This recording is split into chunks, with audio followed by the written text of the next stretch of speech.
Hello everyone, नमस्कार. ही आहे अनेक गोड पदार्थांमधलीच एक सर्वात कमी वेळात करता येणारी गोड नैवेद्य म्हणून सुद्धा उपयोगी गव्हाच्या शेवयांची स्वादिष्ट हेल्दी खीर. चला तर रेसिपी बघूयात. शेवयाच्या खीरीसाठी लागणारे साहित्य: 1 लिटर गरम केलेले दूध, 1 कप शेवया, 1 कप साखर.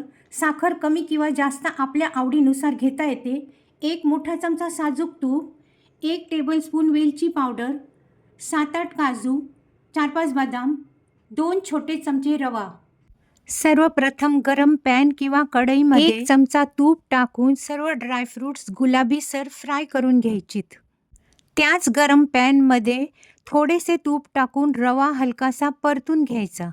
नंतर त्याच गरम पॅनमध्ये थोडे थोडे तूप टाकून शेवया गुलाबीसर परतून घ्यायच्यात. शेवया फ्राय होत आल्या की त्यात लगेच कोमट दूध टाकून गॅस लो फ्लेम ठेवून कंटिन्यू फिरवत राहायचे आहे.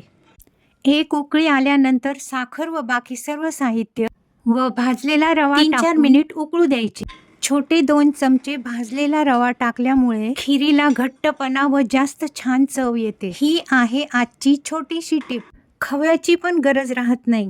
हेल्दी टेस्टी खीर रेडी. हेल्दी खा, आनंदी रहा. आवडल्यास लाईक अँड सबस्क्राईब करा. थँक्यू.